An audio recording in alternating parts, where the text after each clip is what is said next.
Assalamualaikum warahmatullahi wabarakatuh. Hai Sobat Ngebem, di kesempatan yang berbahagia ini kita bakal ngadain podcast nih. Dan ini merupakan podcast perdana yang diangkatkan oleh Kemenlu selaku Kementerian Luar Negeri yang bertanggung jawab untuk menjalin relasi di luar BEM KM UNP. Nah, Sobat Ngebem, perkenalkan nama saya Haliza Sufni, namun biasanya orang lebih akrab untuk memanggil Ica nih. Nah, pada kesempatan kali ini, saya juga akan memandu podcast perdana Kemenlu yang bertema Laika 7 Produktif.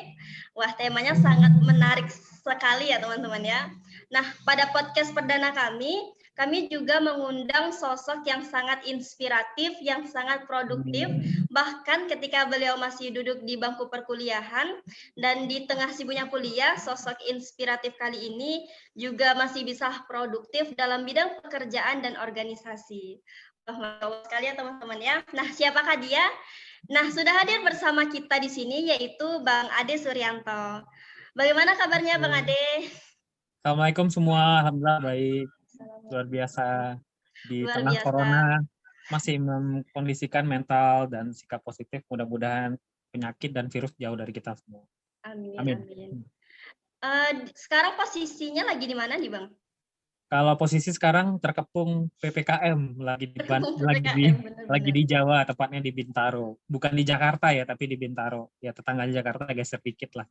Oke, Masya Allah. Nah, Bang Ade Suryanto ini merupakan alumni dari jurusan fisika yang berasal dari Solo. Ya, benar ya Bang Ade ya, dari Solo. Benar, kawan-kawan yang dari Solo, Solo, kita sekampung negeri ya. dingin.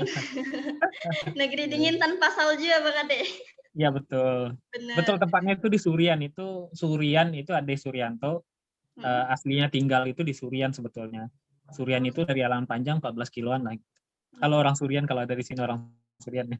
Halo orang Surian, ada nggak di sini ya? Kalau Ica mah dari Riau nih Bang Ade. Jadi sekali Oke. kan di Riau panas tuh Bang Ade. Sekali ke Solo Betul, itu harus 6 lapis dulu tuh Bang Ade kalau di Solo tuh. betul, betul, betul. Betul.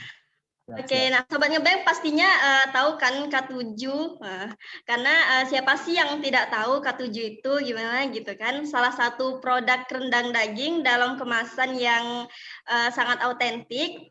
Atau Sobat Ngebem pasti tahu dong Cisangkuy, Enhai, Batagor Isan.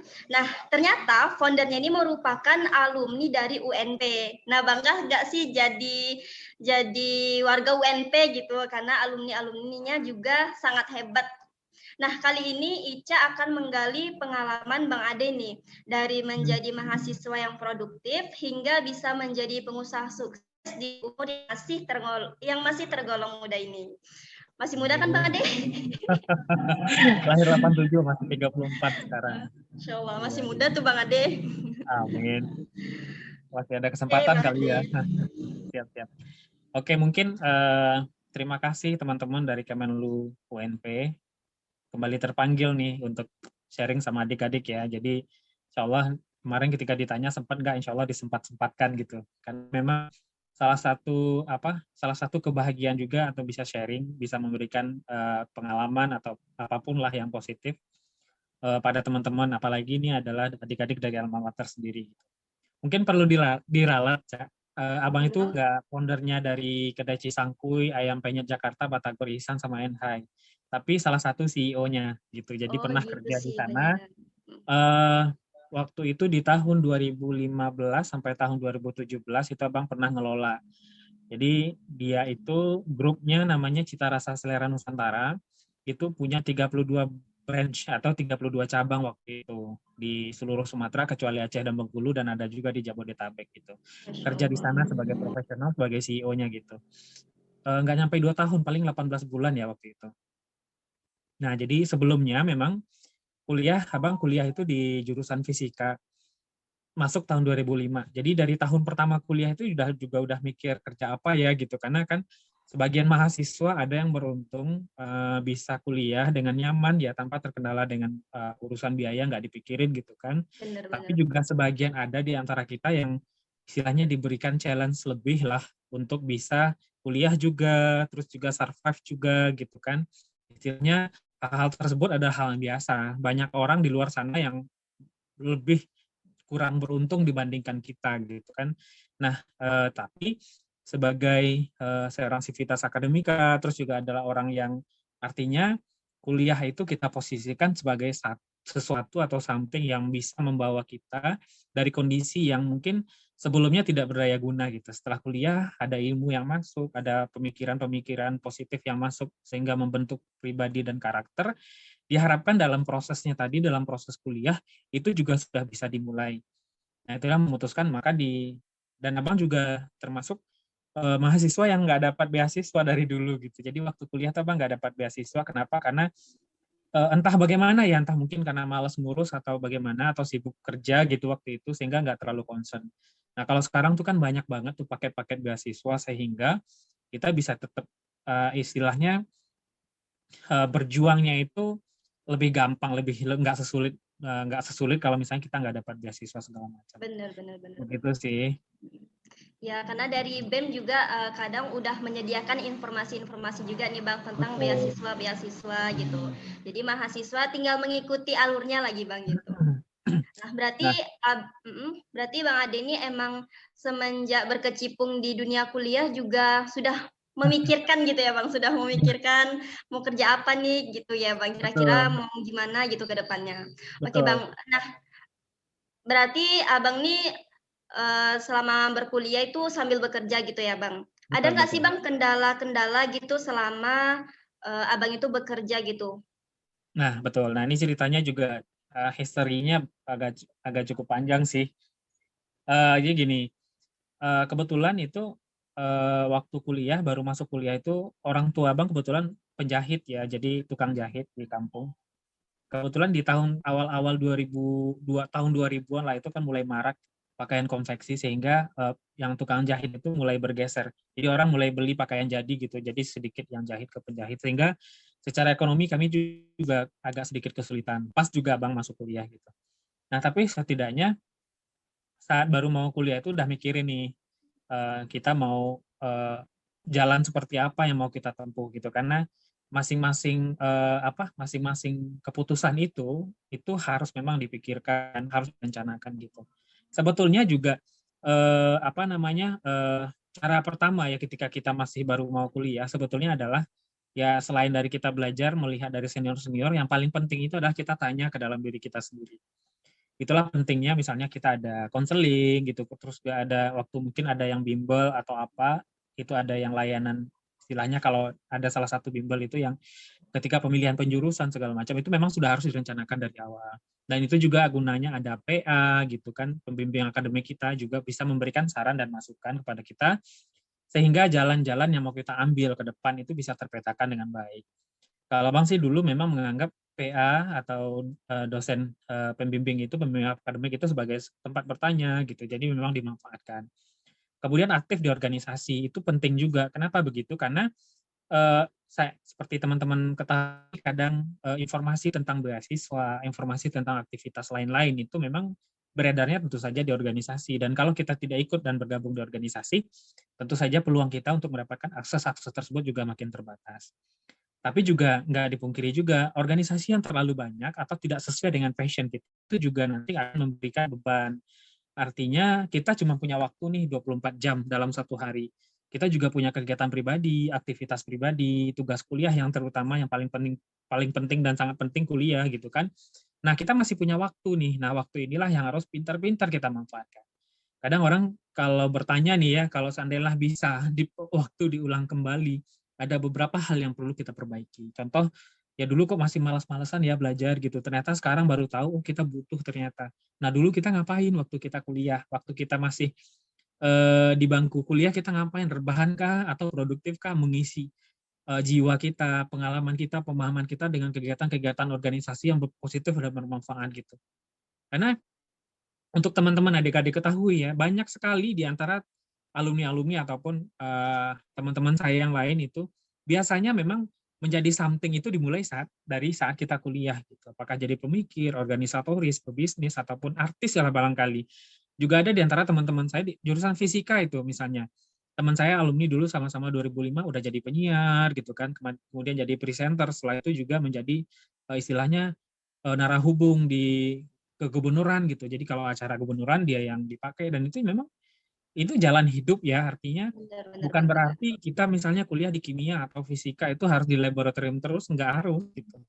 Nah gitu sih, dan itu memang perlu dipupuk dari awal. Jadi manfaatkanlah selagi masa-masa awal-awal kita kuliah, jangan banyak rebahan, perjuangkan impian, dan juga masuk kuliah itu bukan hanya karena pengen keren gitu. Terus Benar, kuliah benar, itu benar. jadi aktivis itu bukan hanya ingin kelihatan sibuk dan keren di CV segala Hanya macam, enggak. ingin eksistensi gitu ya, Ya, Bang. jadi lebih kepada kita pengen beraktivitas itu untuk memperkaya nih, memperkaya diri. Sama juga kayak kita mempersiapkan bekal. Siapa tahu nih pengalaman kita mengorganisir beberapa orang itu berguna di tempat kerja kita. Karena leadership itu nggak bisa otomatis. Leadership itu memang harus diasah dan dikembangkan. Bagaimana kita bisa memimpin, misalnya sebuah perusahaan, kalau kita tidak pernah belajar memimpin diri sendiri, memimpin tim yang kecil dari 2 orang, 3 orang, 4 orang, 5 orang, nggak mungkin kalau kita tidak belajar. Karena leadership itu butuh jam terbang. Nggak ada orang yang tiba-tiba kuliah langsung, ya. Tapi memang Harus secara bawaan ada. perlahan gitu ya, Bang. Ya, Asah karakter diri. memang ada. Ada orang yang karakternya memang karakter pemimpin nih gitu. Egonya tinggi dalam hal positif ya. Jadi pemimpin nggak boleh lesu. Jadi memang harus punya tekad yang kuat gitu. Karena Benar-benar. kelebihan itu dianggap pemimpin oleh orang-orang yang kita pimpin seperti itu. Oke, Bang Ade. Ya, Kan Abang ini kuliah sambil bekerja gitu ya, ya, Bang. Nah, seperti yang kita ketahui saat ini gitu, seperti yang Abang bilang juga tadi gitu kan, bahwasanya kita ini berorganisasi juga itu ya, bukan semata-mata untuk eksistensi gitu kan, ya. Bang. Dan kita itu harus memanfaatkan waktu gitu ya kan, Hmm, selagi masih bisa gitu. Nah, ya. dulu tuh waktu Abang masih kuliah sambil bekerja gitu, ada nggak sih perasaan Abang tuh malu gitu untuk kuliah sambil bekerja gitu? Terkadang kan ada juga nih Eh, mahasiswa yang apa ya, mereka itu berbeda-beda gitu dalam hal yang betul. seperti itu gitu, Bang. Ya, ya. Eh, Malu itu kalau jadi beban bagi orang lain gitu. Jadi kalau berjuang itu nggak ada malu sih. Kan itu prinsip abang dari dulu, karena dari dulu tuh abang memang alhamdulillah ya diberikan oleh Allah bau yang kuat gitu. Mulai jualan itu dari kelas 4 SD justru. Waktu abang kelas 4 SD udah mulai jualan kayak kacang hijau gitu, kayak es gitu di SD di sekolah. Dari rumah bawa ke sekolah. SD, SMP, SMA juga udah mulai jualan. Waktu SMA juga udah jadi aktivis gitu kan, jadi aktivis rohis waktu itu, ada teater juga waktu itu, dan kita sering melakukan bazar. Nah kita belajar nih, dari situlah kita mulai, jadi kan kita punya knowledge dulu gitu. Selain punya knowledge, kita juga harus punya mental yang kuat. Dan memang sih dari 2005, 2006 itu udah mulai jualan. Kadang bawa, kebayang nggak sih jadi ketua hima, tapi ketua himanya bawa bakwan ke kampus gitu sambil belajar. Habis jam istirahat misalnya jam 8.10 atau 8.15 masuk kuliah gitu kan, bawa kotak. Terus ada jeda 15 menit menjelang mata kuliah berikutnya. Itu teman-teman pada beli bakwan gitu. Nah, terus malam-malamnya nih, kan kalau fisika itu semester 1, semester 2 repot ya. Kita punya biologi, kimia, fisika, itu yang nggak ada tugas bikin praktikum, laporan praktikum itu cuma kalkulus ya. Kalau kalkulus memang cuma PR, tapi PR-nya banyak seabrek-abrek gitu kan. Nah, di sana memang harus jadi tidur jam jam 1 atau jam 2 subuh udah bangun lagi gitu, memang begitu. Sampai pada tahun 2006 ya, 2006 ke 2007 Abang tuh kena tipes, kena tipes gitu. Jadi memang ada hal positif dan negatif yang memang harus kita manage. Jadi kita belajar itu tidak harus selalu dari keberhasilan ya, dari sesuatu yang gemilang, wah dia lancar gitu, tapi kita juga bisa belajar dari sesuatu yang memang struggle, sesuatu yang memang diperjuangkan banget gitu. Kan semakin sedih ya dalam film itu semakin enak untuk ditonton atau dibaca, tapi tidak enak untuk dijalani gitu. Tapi begitulah yang terjadi sampai abang, karena gini, misalnya kita kuliah pagi, untung aja tinggal di Gajah Tiga ya. Kita kuliah pagi, harus ada laporan praktikum. Kalau di fisika dasar atau kimia dasar itu ada, kita juga harus prepare untuk kuis nih. Jadi ada asdos yang kuis gitu. Kemudian juga bikin jurnal. Kemudian laporan praktikum yang kemarin juga harus disajikan. Jadi satu mata kuliah itu 3 laporannya. Seminggu itu kan ada semua dong gitu. semua mata kuliah itu kayak fisika dasar, biologi umum, sama kimia dasar, semua harus serahkan laporan. Sementara kita juga harus kerja gitu. Abang kayak packing gini loh, kan ada keripik talas, itu dibeli dari Solo Selatan, itu dikirim pakai travel di Padang, abang packing ulang, repacking, itu diantar ke rumah-rumah, terus dilem pakai lilin, ada gergaji besi ya yang kecil, terus dipanasin begitu kan, dimasukin, ditimbang gitu-gitu. Nah itu kerjain sampai jam 2 pagi kadang. Nah Masya cuma bertahan 6 bulan, setelah itu sakit tipes. Next, jadi akhirnya setelah sakit itu berubah bisnisnya. Kayak ini nggak cocok, kenapa? Karena ini makan waktu. Jadi gue nggak punya waktu istirahat nih gitu. Sebelumnya gini, sebelumnya juga waktu abang masak juga begitu. Jadi abang pulang kuliah itu kan istirahat siang ya. Biasanya abang pagi itu udah belanja ke pasar. Kayak beli kentang, cabai, segala macam, ikan, ataupun ayam gitu dibeli, di prepare. Nanti makan siang tinggal masak, terus dikasih ke teman-teman begitu. Tapi itu betul-betul nggak punya waktu. Jadi akhirnya memang akhirnya nggak capek banget nih gitu. Jadi ya pilih jadi jualan keripik. Setelah itu jadi jualan celana. jualan Kenapa celana. celana gitu ya? Celana itu kayak di air tawar, kan di depan plaza itu ada tukang jahit ya. Itu kalau nggak Iya, salah Bang. pas celana itu 75.000 per biji gitu. Sementara di tempat abang, ayah abang kan tukang jahit ya. Bikinnya cuma 25.000 gitu, dia selisih 50.000. Nah gitulah abang minta sama teman-teman nih, kalau lu pengen bikin celana nih bikin sama gue gitu, biayanya cuma 50.000 gitu. Biayanya 50.000, udah murah 25.000 kan dibandingkan di Padang. Dikirim pulang cukup ya, gampang sih, karena tukang jahit profesional ya, udah profesional, nggak perlu orangnya yang datang, dibawa aja celana yang lama. Jadi kirim bahan baku celananya sama celana yang jadi yang paling pas menurut dia, dikirim pulang.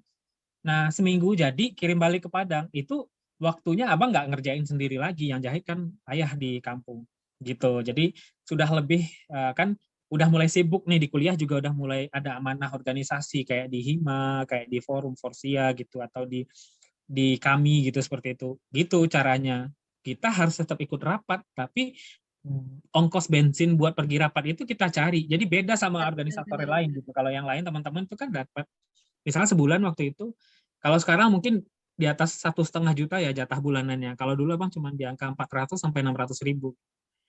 Nah, kalau teman-teman dapat kiriman rutin dari rumah 600.000 sebulan, kalau abang kan harus nyari gitu. Nah, Oh, itulah iya. yang menyebabkan struggle-nya tuh berasa banget gitu, melewati hari demi hari itu kayak aduh ya Allah gitu. Mudah-mudahan sampai pada titik sekarang tuh bersyukur banget sih. Alhamdulillah. Terlewati semuanya gitu ya, Bang. Ya, alhamdulillah. Oke. Berarti emang Abang nih kayaknya basic-basic produktifnya itu juga udah nampak sih Bang dari sejak dini gitu ya Bang, dari SD sudah mulai berjualan juga gitu. Karena Heeh. ini ayah ya, jadi fungsi di rumah juga penting sekali. Jadi kalau ayah bang tuh punya prinsip, itu memang perlu ditekankan dari awal supaya kita memang punya acuan produktivitas. Berarti Nah ini mungkin mandiri sejak dini gitu Bang. betul betul. Jadi kalau dulu abang kan sulung ya, adik 2 orang, itu kita semua laki-laki.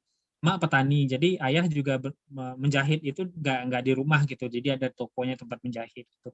Jadi yang menjadi patokan kita itu adalah produktivitas itu, apapun yang kita lakukan itu harus bisa mengcover hidup kita dalam 1 hari. Jadi maksudnya nih, kalau dulu abang waktu SMP udah mulai, jadi kami itu punya sapi di rumah. Jadi 1 orang laki-laki, anak cowok tuh dikasih 1 ekor sapi. Sapi itu harus mau hujan kayak mau badai mau panas, sapi itu kan sama kayak kita. Dia butuh makan. Rumputnya itu harus dicari. Beda sama di daerah pesisir kan sapinya dilepas ya. Kalau di daerah Solo itu sapi itu harus dicariin rumputnya pakai karung. Nah, itu juga ada Berarti enggak model lakukan. yang lepas gitu ya Bang, harus kita yang Enggak cari. gitu. Jadi semakin besar sapi itu makannya makin banyak gitu. Jadi kalau misalnya kecil dibeli masih makannya mungkin setengah karung, lama-lama jadi 3/4 karung, lama-lama jadi 1 karung yang kecil. Nah 1 karung kecil lama-lama jadi setengah karung gede gitu kan, sampai dia makannya 1 karung. Ada Yang besar dengar gitu ya istilah Bang. karung jin nggak? Karung jin Iya pernah iya iya tahu? iya iya Ada Bang. karung karung Heeh, pupuk yang isinya pupuk pupuk 50 kilo. 50 kilo. Ya Ada Bang. karung ayam yang isinya makanan ayam, ada karung jin gitu ya untuk naruh gabah gitu ya. Nah itu gitu, kita lewati itu sih. Jadi kita adik-beradik itu melewati itu semua, dan produktif itu bukan sesuatu yang berat sebenarnya menurut kita. Jadi dari dulu memang abang dan adik-adik ya alhamdulillah termasuk kaum anti rebahan. Jadi Masya memang Allah. walaupun di rumah itu Biasa tetap gitu ya, ya Bang. ya karena ya itu memang jadi nggak serta-merta nih kita bisa naik ke fase hidup berikutnya. Artinya kan misalnya kayak istilahnya menerima penderitaan ya, artinya berjuang untuk kuliah dengan biaya sendiri. Kan mungkin ada orang yang pada posisi tersebut nyalahin keluarga, nyalahin orang tua. Loh kok ayah nggak gini sih, gue kok beda sih sama orang lain, orang bisa seneng kuliah tinggal pikir gitu kan, gue kok harus kerja banting tulang juga untuk menghidupi dan untuk kuliah gitu. Nah bisa jadi itu tidak akan kita miliki mental penerimaan itu kalau memang tidak disiapkan dari awal. Jadi dari awal tuh memang misal nih, abang dulu kan waktu SMA juga ikut lomba, sering nih ikut lomba fisika di UMP, lomba biologi di UMP, lomba kimia di UMP, bahasa Inggris kadang-kadang lomba puisi bahkan ke UMP dari SMA.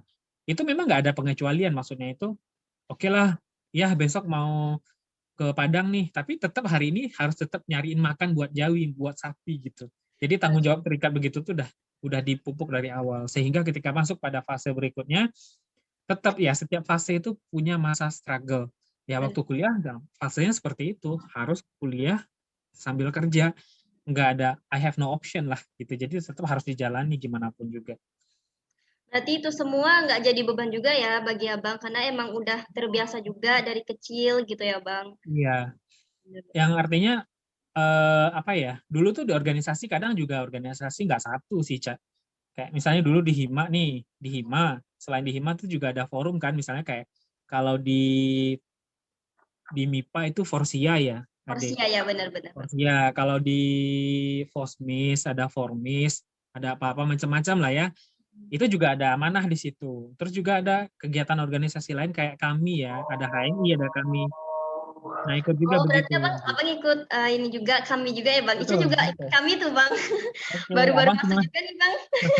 Jadi itu penting gitu. Jadi kalau ada demo dulu ada demo Pak Bagirmanan gitu, juga ada demo waktu itu. Jadi juga ada nakal-nakalnya itu kan, cuman adalah something yang positif menurut abang karena kita bisa ya paham bahwa mahasiswa itu adalah iron stock, agent of change itu memang harus betul-betul dipakai gitu. Dulu abang pernah ikut demo diliput sama SCTV waktu itu kalau nggak salah, waktu kasus laptopnya anggota DPRD Sumbar itu satu laptop anggarannya 24 juta. Nah itu waktu itu tahun 2007 kalau nggak salah.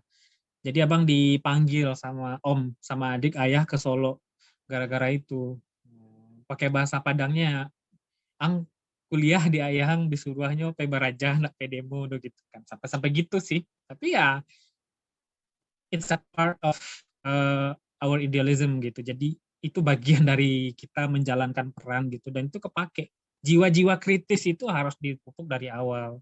Bukan hanya bukan hanya artinya bukan hanya masa depan yang mulus gitu, rencana Benar, yang benar.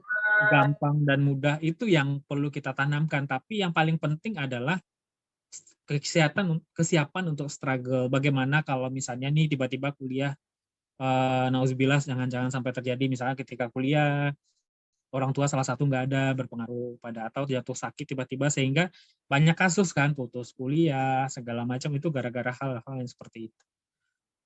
Nah gitu sih. Benar-benar, Bang. Berarti Abang nih selain bekerja, Abang juga berorganisasi dan Abang juga berkuliah. Masya Allah. Ini gimana sih cara membagi ketiganya ini gitu? Kan berat juga gitu rasanya gitu. Kan kita ada amanah di organisasi, ada amanah juga di pekerjaan, ada amanah juga dari keluarga untuk belajar gitu, Bang. Gimana sih Nah, cara Abang untuk membagi waktunya gitu? pada saatnya kita memang harus memilih ya.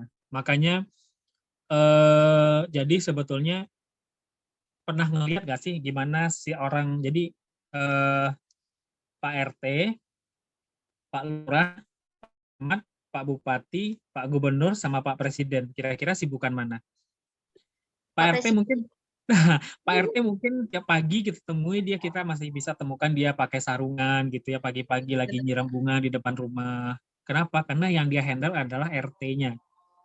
Pak Lurah juga udah mulai nih susah nih kita datang ke kelurahan, oh Pak Lurah lagi dipanggil Pak Camat. Jadi itu mungkin dia ngendel satu kelurahan. Next, Pak Camat juga begitu nih. Pak Camat tiba-tiba datang ke kantor, oh lagi di kota dipanggil sama Pak Bupati. Begitu seterusnya. Mereka itu tentu saja menyiapkan seseorang atau pribadi ataupun diri kita akan memiliki kapabilitas untuk melakukan sesuatu itu sesuai dengan kapasitas, kemampuan, dan keinginan kita. Keinginan kita nih pengen jadi presiden, tapi kapasitas nggak ada misalnya, kemampuan juga nggak ada yang bakal dukung. Jadi jadilah diri sendiri sesuai dengan kapasitasnya masing-masing. Nah, pada poin ini ada amanah dempet, amanah banyak itu memang jadi kasus sih. Lebih baik nih menurut abang ya, sebetulnya amanah yang datang ke abang tuh jauh lebih banyak waktu itu. Ada juga yang minta di organisasi kampung gitu kan, ada juga tuh ikatan mahasiswa Solo ada ya kalau nggak salah misalnya, atau ikatan dari kampung kecamatan gitu pasti ada deh, setiap daerah pasti ada itu. ada Bang. Selain itu juga ada misalnya kayak di kelas juga ada jadi komting lah gitu. Terus juga kayak di mata kuliah ada yang disuruh ngumpulin tugas ke si anu gitu kan, banyak banget sebetulnya. Nah, yang paling penting itu adalah yang pertama itu sikap mental, kita harus siap. Jadi kalau memang kita pengen jadi aktivis harus ada nilai atau harus ada kesiapan untuk menjadi pelayan. Jadi sebetulnya jadi aktivis itu banyak yang diurus gitu, bukan buat keren-kerenan gitu. Ngurusin nasib rakyat sebagai agent of change. Ada yang korupsi, kita harus turun ke jalan untuk demo. Benar. Ada sesuatu yang salah dengan pemerintah, kita juga harus menjalankan peran kita sebagai agent of change gitu. Nah, Iya seperti itu harus benar. kita jalankan. Selain itu kita juga dituntut untuk mengorganisir massa. Kita jadi ketua hima, di handle jurusan kita dengan baik sehingga hal-hal positif kita temukan, kita dapatkan, kita hasilkan selama kita menjabat. Misalnya seperti ada kegiatan seminar akademik, ada kegiatan lomba yang pada akhirnya berpengaruh kepada bertambahnya aktivitas positif, kemudian juga produktivitas kita meningkat, dan yang kita pimpin semacam teman-teman yang lain gitu kan, itu merasa bahwa eksistensi kita itu memang betul-betul ada dan positif, bukan hanya sekedar oh keren nih jadi ketua hima gitu. Nah, selain itu juga harus siap untuk menerima kritik gitu. Jadi ketika kita menjabat jabatan publik atau menjadi mahasiswa saja itu kita sebetulnya sudah harus siap untuk dikritik. Benar Bang, benar. Ketika udah kuliah misalnya, kuliah di jurusan itu, tuh nak doge orang dapat kerajo sudah tuh banyak sarjana itu tuh yang nganggur gitu. Pasti saat kita kuliah ya kan. Habis itu saat kerja, wah cuman kerajo di sinan yo. Anak sianu-sianu itu kerajo di situ. Kadang gajinya, rancang ekonominya gitu-gitu kan. Nah, itu. Terus gitu, oh lo masa gitu. Nah, makanya nggak akan pernah selesai hal seperti itu. Kritik tidak akan pernah habis. Yang perlu kita perbaiki adalah sikap mental kita menerima kritik. Termasuk juga menerima hasil. Ya, artinya hasilnya ketika misalnya nih kayak eh, jam kuliah juga udah makin padat, tugas-tugas kuliah juga makin berat. Itu tentu menyita fokus, energi, dan pikiran ya. Amanah-amanah yang semakin besar diberikan kita. Makanya yang jadi misalnya Presiden BEM cuma satu orang nih, karena memang sistem tahu dan juga secara kapasitas tahu bahwa cuma satu orang yang bisa menjalankan amanah ini gitu. Yang jadi Kemenlu, Menteri Luar Negeri cuma satu, yang jadi ICA cuma ICA satu, karena semua akumulasi sikap mental, hal-hal yang kita terima dari kita masuk atau sampai pada tahap sekarang, itu membawa kita, mengakumulasikan kita itu sampai pada titik seperti sekarang. Sama juga Bang, seperti ada yang bilang, enak ya jadi pengusaha. Yang terlihat enaknya, alhamdulillah disyukuri, tetap tidak ada kata-kata untuk tidak bersyukur ya, walaupun setiap syukur itu pasti didasari oleh kepasrahan ya, juga kesadaran bahwa semua itu dari Allah gitu kan. Baik itu ujian maupun kemudahan. Kadang orang hanya bersyukur saat diberikan kemudahan, padahal kita juga harus bersyukur saat kita diberikan kesulitan. Kenapa begitu? Karena saat kesulitan itulah, artinya kita kalau nggak sulit kan nggak nemuin PA misalnya. Ada kendala Bu, ini SKS Benar. begini-gini, temui gitu. Terus ada misalnya tugas yang diberikan dosen, nggak selesai karena terlalu sulit teorinya, kita belum ngerti, kita tanya. Terus ada kakak-kakak kita dari departemen pakar misalnya, kalau di Abang dulu departemen pakar lah. Kalau ada adik tingkat yang kesulitan itu Hima mengadakan semacam kelas tambahan yang diisi oleh senior-senior yang lebih berpengalaman atau yang memang nilai mata kuliahnya bagus di situ atau yang sudah jadi asisten dosen. Itu semua tuh bisa di-create, bisa dibikin, bisa dikreasikan tergantung bagaimana kita, kreativitas kita, dan juga memang produktivitas kita juga menentukan sebesar apa kita akan jadi nantinya, seperti apa ending kita akan seperti apa, itu memang sudah ditentukan dari awal sebetulnya. Benar. Tinggal kita lagi gitu Bang, gimana cara untuk menjemputnya gitu Bang. Gimana Betul. cara kita berusaha gitu Bang. Ya. Nah, dari informasi yang Ica dapatkan juga nih Bang. Jadi Ica ini banyak intel nih. Iya, iya, iya, iya. Dan semua juga sebenarnya udah tahu sih bahwasanya Abang ini juga termasuk pengusaha yang sukses ya Bang, alhamdulillah. Amin, mudah-mudahan. Padahal Amin. background Abang ini adalah seorang saintis gitu Bang, Ya, apalagi ya, ya. fisika gitu. Seperti yang orang tahu gitu ya, fisika dengan rumus-rumusnya yang sangat sulit gitu ya Bang. Nah, Ya. ini menunjukkan ya Bang bahwasanya tidak ada kata tidak mungkin buat anak saintis. Nah, Ica ini juga anak saintis termasuk jurusan Ya. kimia gitu ya Bang. Oke, Untuk bisa menjadi pengusaha seperti Abang sekarang ini ya Bang. Jadi ya. seberapa besar sih keyakinan Abang dulu untuk memulai gitu, untuk memulai serta merintis usaha Abang yang sekarang? Nah, kembali kepada mindset ya. Kalau Bang memposisikan itu ada pertanyaan nih. Kenapa harus kuliah? Buat dapat ijazah. Ijazah itu buat apa? Buat cari kerjaan gitu. Kalau seandainya kita bisa dapat kerjaan sebelum punya ijazah, why not? Ya kan? Kalau misalnya kita Benar-benar dapat Bang. kerjaan tanpa harus harus ijazah gitu, misalnya harus jurusan kimia atau yang fakultas sains misalnya FMIPA boleh gitu. Itu kan ya itu tergantung pada pilihan kita masing-masing. Tapi alhamdulillah nih sepanjang perjalanan Abang ini belum pernah yang kerja itu pakai ijazah gitu. Maksudnya ngelamar kerja bawa ijazah legalisir nggak pernah sih. Nah, yang paling disyukuri dari proses berkuliah ini adalah ini paling penting banget ya adalah satu aja mungkin diamalkan ini sudah bisa menjadi generalizer untuk kita menjalani kehidupan ke depan. Kita punya metode saintifik ya. Rasa-rasanya semua mahasiswa pasti belajar metode ini. Diajarkan waktu kuliah tahun pertama kalau nggak salah. Scientific methods. Diulang kembali kalau misalnya ada mata kuliah penelitian untuk segala macam itu pasti ada metode saintifik. Kita melihat sesuatu tuh dimulai dari observasi, bukan? Kita lahirkan hipotesa gitu. Setelah hipotesa selesai kita lakukan penelitian, setelah penelitian itu hasilnya kita sampaikan sesuai atau tidak sesuai dengan ekspektasi. It means kita di bangku kuliah sudah belajar untuk jujur, sudah belajar untuk mengatakan apa adanya, sudah belajar untuk objektif dengan data, sudah belajar bagaimana kita melihat sesuatu behind yang terlihat. Jadi kita lakukan hipotesa kan berarti misalnya ketika kita melihat sepotong talas gitu ya. Kalau kita biologi, misalnya ini talas ini genus, spesies, divisi, kingdom, sampai ke atasnya kita pasti tahu. Ini plantae gitu ya. Masih ingat nih pelajaran biologi. Ada plantae, jadi dia ininya Biologi, anak spesiesnya biologi. talas. Ini fisika padahal. Nah, itu khusus. Jadi kalau anak biologi pasti ngelihatnya itu. Gitu. Kalau anak fisika nih, pada misalnya nih, ini kita kembali ke refresh ya, bagaimana kita membuat ilmu kita, proses perkuliahan kita tuh menjadi something yang realistis gitu di dunia kerja, di dunia nyata seperti apa. Kalau di fisika kita mungkin bisa ngelihat ini kira-kira kalau dikonversi nih, semua zat yang ada di dalam talas ini, berapa kalori ya kira-kira.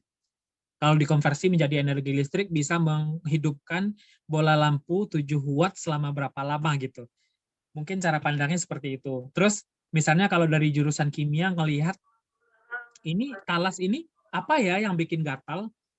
Zat apa yang bikin gatal dari talas ini? Terus juga talas kalau dikupas kan dia ada lendirnya. Nah, gimana caranya ngilangin supaya lendir ini nggak gatal gitu? Nah, itu dari kimia.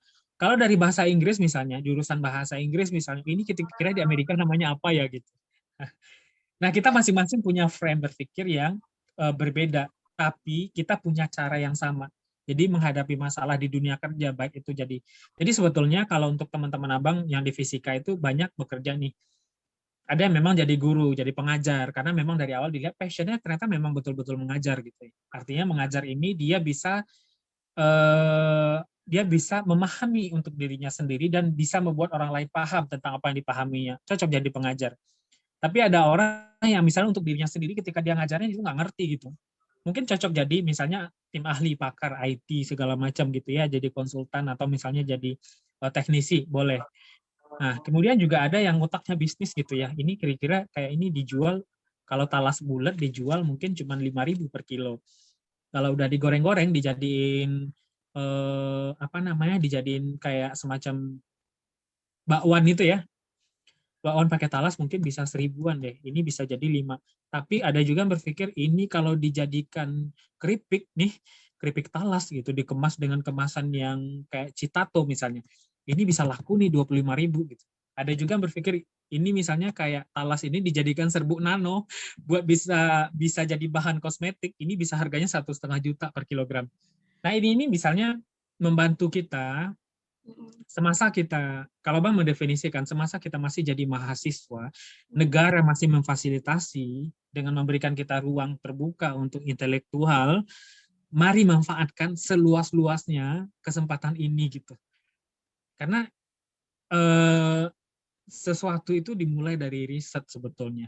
Dan Abang juga aktif melakukan riset sebetulnya. Jadi Abang sangat bersyukur. Nah, kan kembali ke jurusan ya. Kenapa sih jurusan fisika tapi kalian merendang gitu? Tahu nggak sih gitu? Kalau untuk merendang itu juga perlu ilmu fisika loh. Kenapa begitu? Nah, seorang Pakai juga ya Bang ilmu ya, fisikanya gitu. fisikawan merendang itu beda sama mak-mak di rumah merendang. Kenapa begitu? Sebagai as a sampel ya, Abang itu meneliti rendang itu dari 2014.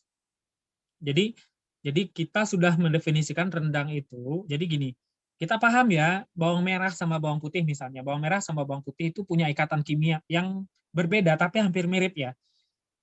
Kenapa bawang merah itu ada sangitnya bisa kita cium dan bisa bikin mata kita perih? Itu bawang merah di blender sendiri, bawang putih di blender sendiri, dijadikan bahan pencampur untuk membuat rendang, itu rasanya akan berbeda. Rasmi gitu, pasti akan berbeda. Kemudian mereka berdua dicampur, di blender barengan, jadi karakternya juga pasti akan berbeda. Nah, ini kimianya kan ya. Terus ketika kita pengen izin HACCP misalnya, kita ekspor produk itu harus punya izin namanya HACCP, Hazard Analysis Critical Control Point. Itu harus ada indikator kimia loh, jangan salah, atau indikator biologi. Indikator kimia contoh, dalam produk kita itu tidak boleh ada kandungan arsen, kadmium, timbal. Terus itu kimia kan ya? Bener Bang, Ya bener. pasti PB itu di periodik, tabel periodik dia berada di barisan berapa? Nomor inti, nomor massa sama nomor atomnya berapa gitu. Terus karakternya apa? Penting nggak sih kita ngerti kimia untuk mengerti proses ini? Jawabannya penting. Ya, Terus bener. berikutnya contoh ada namanya metode sterilisasi. Ya, metode pengawetan atau oke, sterilisasi itu next lah. Metode pengawetan. Kita punya 2 teori pengawetan dalam industri food and beverage. Yang pertama itu teori pengawetan suhu tinggi sama pengawetan suhu rendah. Gimana kita bisa mengerti dengan baik kalau kita tidak bisa memahami mata kuliah termodinamika. Ini Bener. langsung sebut ya. Mata kuliah termodinamika itu membantu Abang mempermudah itu untuk memahami bahwa ternyata dalam proses merendang juga ada termodinamika loh, halo gitu. Kenapa begitu? As a sampel, ada metode suhu rendah itu pakai shocking freezer. Jadi dari proses memasak dengan suhu 90 derajat Celcius, kita harus menurunkan menjadi minus 18 derajat Celcius selama 30 menit. Kayak soal fisika ya. Iya bener Bang. Tapi benar loh, kita punya alatnya namanya shocking freezer atau deeping freezer namanya. Dari suhu 90 derajat bisa turun sampai 18 derajat Celcius, itu hanya dalam waktu 30 menit. Pertama, perlu nggak sih fisika? Perlu. Perlu. Nah, terus yang kedua ada metode pengawetan suhu tinggi. Itu ada namanya metode sterilisasi, oke lah, masih umum lah diuapkan gitu. Ada metode namanya autoclave sama. Metode yang paling mutakhir itu adalah retort. Retort itu adalah metode pengawetan suhu tinggi dengan tekanan tertentu dan suhu tertentu selama waktu tertentu. Semua variabel itu fisika kan? Juga gitu ya Bang. Semua variabel itu fisika kan ya? Fisika bener. Jadi waktunya berapa lama nih? Untuk daging 60 menit. Tapi untuk bahan selain daging, contohnya baby potato atau kentang atau kacang merah atau ayam atau jantung pisang atau sukun, itu beda loh sama daging. Ayam tanpa tulang, botless, sama ayam yang punya tulang itu beda. Ada F0-nya, ada F1-nya. Nah, itu ada perbandingan massa berapa, uap dihabiskan berapa, nah itu kelar. Itu fisika sebetulnya. Masya Allah. Biologinya bagaimana? Biologinya bagaimana? Nah, kalian paham kan kenapa misalnya rendang di Padang beda sama rendang di Cirebon, atau rendang di Papua, atau rendang di Manado. Lengkuasnya beda, Cak. Jahenya beda, Cak. Jahe Padang yang tumbuh di apa namanya kayak di Belimbiang gitu ya, di daerah Belimbiang di Solo, Padang Panjang pasti berbeda. Yang membedakan apa? Ketinggian dari permukaan laut, udara atau iklim dominan, terus juga curah hujan, keasaman tanah itu betul-betul bisa kita terima dengan baik ketika kita memiliki ilmu, gitu sih. Terus metode pengawetan berikutnya ada metode iradiasi.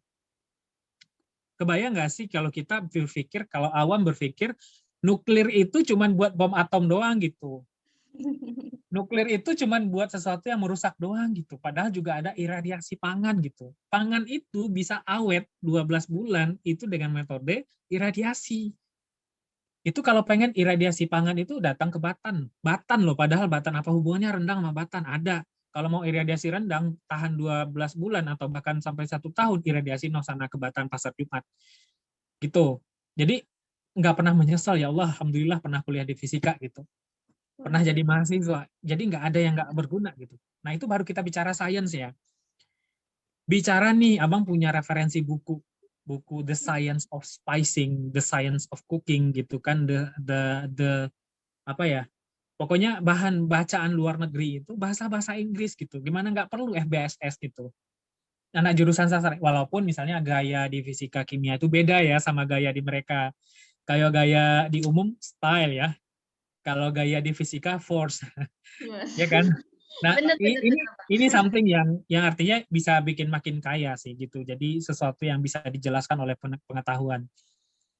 Belum bicara teknik, ya bicara teknik maksudnya contoh garam itu berasal dari proses membuat garam. Terus juga mungkin ada kita perlu beberapa hal yang harus ditambang gitu ya. Energi listrik kita menghasilkan untuk memasak yang sekarang kita pakai ini, misalnya untuk ngeblender itu dari sesuatu yang dihasilkan dari proses menambang batu bara. Gimana nggak perlu kita ketika kita menjadi mahasiswa teknik, kita ngerasa nggak penting ilmu ini gitu. Bener. Nah begitu ya, gas juga seperti itu, bahan bakar fosil itu diperoleh dari mana. Perlu juga teknik perminyakan, sehingga kita paham betul-betul yang kita lakukan itu buat apa gitu sih. Terus tambah ekonomi, nggak penting. Siapa bilang nggak penting ekonomi gitu, penting banget. Bener. Percuma kita melakukan sesuatu jungkir balik kerja, bikin produk enak tapi nggak dibeli orang, gimana coba? Terus juga dibeli orang tapi salah hitung harga, rugi, ya kan? Buat apa? Perlu loh ekonomi perlu. Hanya Nah ekonomi ini segala gitu. macam perlu matematika, ya gitu. Bener, bener, Jadi bener. semuanya perlu. Perlu ilmu geografi, perlu. Kenapa begitu? Karena kita bisa mempelajari, wah ternyata pengiriman dari Padang ke Jakarta jauh lebih efektif daripada Padang ke Medan.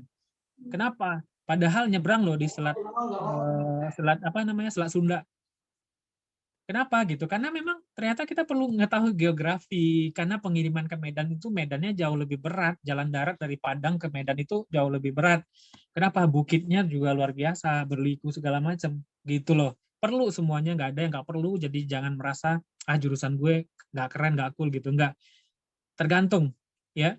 Mau jadi bankir juga bisa kok dari fisika, banyak anak-anak fisika yang kerjanya di bank. Banyak kok anak biologi yang kerjanya di bank gitu. Juga banyak kok yang kadang juga malah ada anak ekonomi jadi artis bahkan gitu kan. Karena dia memiliki karakter ya bisa buat jadi artis, kemudian juga jiwa entertainnya ada, kemudian juga punya modal suaranya bagus atau apapun gitu. Atau jadi atlet juga bisa gitu kan. Ya gitu.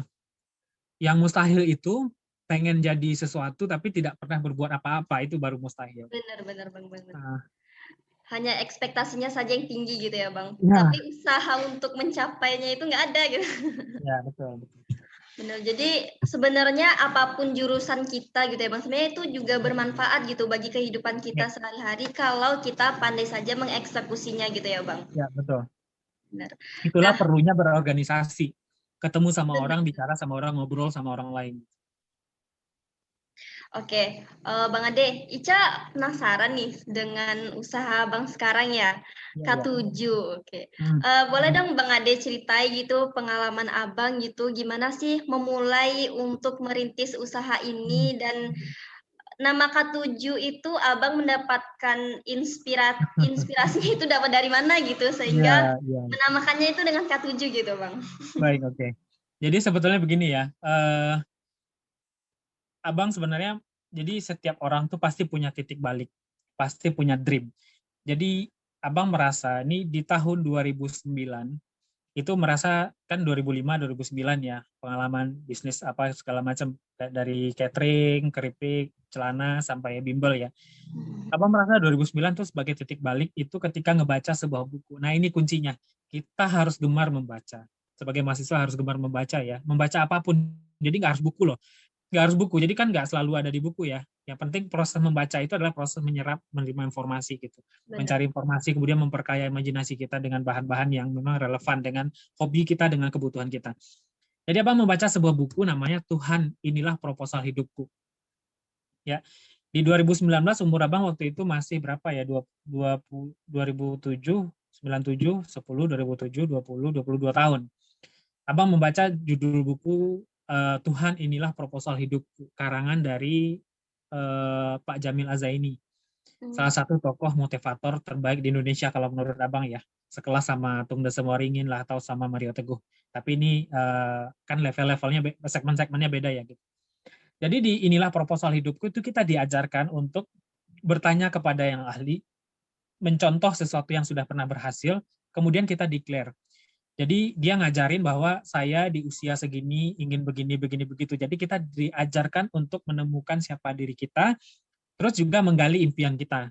Terus impian yang kita gali ini ditentukan dengan cara-cara dan metode-metodenya apa saja yang, atau breakdown-nya apa saja yang perlu kita lakukan supaya someday kita sampai pada titik yang kita impikan. Saat itulah abang bikin salah satu impian terbesar abang waktu itu adalah pengen punya usaha sendiri di umur 30 tahun. It means kalau dihitung itu dari 2017 dan amazing-nya lagi, subhanallah luar biasa, kebukti di tahun 2017 abang mendirikan K7. K7 ini bukan serta-merta di tahun 2017 abang langsung kepikiran K7, enggak sih. Ini berasal dari sebuah proses bahwa kegelisahan bahwa saya pengen seperti yang saya tulis di tahun 2009 pada umur saya 30 tahun harus punya usaha sendiri, itu sudah membayang-bayangi. Jadi pada waktu itu, aduh, udah merasa, ya kan gue punya cita-cita nih, kayaknya sekarang udah bisa deh, cuman takut memulai. Benar, Bang. Sebelumnya, ya takut memulai itu adalah sesuatu, zona nyaman itu adalah sesuatu yang harus kita khawatirkan gitu. Susah untuk keluar dari zona Ya, nyaman. jadi waktu abang memutuskan untuk berbisnis K7 itu bukan berarti kan abang diberhentikan dari pekerjaan. Tidak. Ini berasal dari panggilan jiwa dan memang itu adalah milestone dari impian yang udah dirancang jauh-jauh hari. Nah, lalu ada pertanyaan, ya gampang ya, bisa ya, kok bisa? Nggak bisa gitu juga gitu.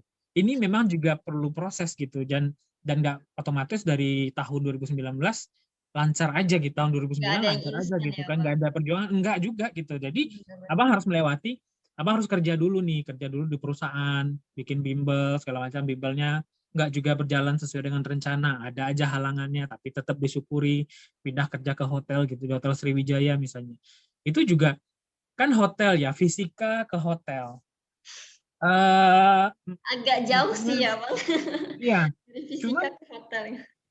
di sana abang belajar kayak bikin SOP, belajar bagaimana membuat sistem di perusahaan gitu kan, bagaimana menghandle orang. Jadi pengalaman-pengalaman nih di seksi acara, pengalaman di seksi di ketua panitia, pengalaman jadi ketua hima, mengkoordinir orang tuh aksi demo segala macam, itu dipakai di situ gitu. Metode ilmiah, kita juga nggak asal ibu senang, asal owner senang, nggak gitu. Kita sajikan data, kita nggak pernah memfitnah orang lain, kita mensajikan data benar-benar sehingga terjadi perubahan. Dan Bang termasuk orang yang tidak suka, misalnya pekerjaan mana sih yang tidak akan ada masalah?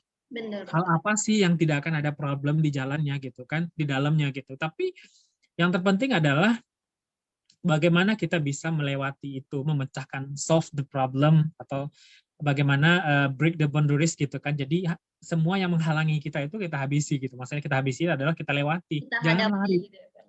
Ya jadi orang bertanya, lu kok betah sih kerja 5 tahun di hotel gitu. Yang lu lihat kan kerjanya. Gue emang kerja, tapi sambil kerja gue juga bisa belajar dong. Sehingga selama abang kerja di hotel itu, semua buku-buku perhotelan abang beli, abang baca, kemudian buku-buku tentang front office, housekeeping, food and beverage department, akuntansi hotel, kemudian how to be a great supervisor, how to be a great manager dalam hotel. Terus abang juga mempelajari misalnya join ke Traveloka, join ke booking.com, join ke Peggy, join ke agoda.com gitu. Terus mengupgrade. Jadi memang abang memposisikan saat bekerja itu, posisikan deh perusahaan ini seperti milik kita. Maksudnya apa? Maksudnya gimana? Supaya jiwa kita hadir dalam pekerjaan itu. Sehingga kita bisa mengerti bahwa membuat owner senang dan terkesan itu bukanlah satu-satunya jalan untuk menjadikan kita hebat. Ya, jadi menjadi diri sendiri, kemudian berikan yang terbaik. Walaupun hal yang terbaik itu kan kadang-kala itu terkesan tidak enak ya. Benar-benar. Ya, jadi itulah harus kita sajikan juga kepada owner. Jangan pakai data-data yang membuat owner senang segala macam. Enggak. Justru kita harus melakukan perubahan yang artinya kalau kita melakukan perubahan berarti ada sesuatu yang harus kita obrak-abrik dong ya. Let's say kita pengen renovasi rumah. Rumah yang lama diganti apa dirombak? Yang lama dihancurin dulu dong, di brainstorming dulu dong, dikasih tahu cacatnya di mana, rusaknya di mana, terus kita kasih lihat kita mau rubah jadi dari seperti A menjadi B loh, teman-teman gitu. Jadi siap nggak untuk berubah menjadi A yang lebih baik? Kita sepakat sama-sama A ini lebih baik, B ini lebih baik. A ini harus kita hancurin dulu loh. Di dunia pekerjaan bisa jadi itu ego, orang dalam, siapa berkuasa, siapa yang pengen lihat bos senang gitu. Siapa yang pengen nyari muka ke bos segala macam, itu harus dihancurin dulu. Menjadi sesuatu yang baru. Yang pada akhirnya kita jalani, kita senang, bos jalani, bos senang, dan ada efeknya pada perusahaan. Di saat itulah Abang merasa kayaknya gue udah, karena kita mengerjakan sepenuh hati, bermanfaatnya bagi kita loh, Ca. Ilmu yang kita peroleh di sana itu bisa diterapkan. Nah, ini yang Abang terapkan di perusahaan Abang. Sehingga dari Abang kerja, jadi Abang sebetulnya, kalau ada orang bertanya, lu belajar bisnis sejak kapan? Jawabannya adalah, gue belajar bisnis sejak hari pertama gue kerja. Kenapa? Karena sebetulnya, Abang punya sebuah doa sih, sebetulnya dulu. Punya doa waktu yang nanyain, kadang kerja itu kan cuma 8 jam apa 9 jam ya gitu. Tapi lama-lama gitu, karena kita pengen sebuah perubahan.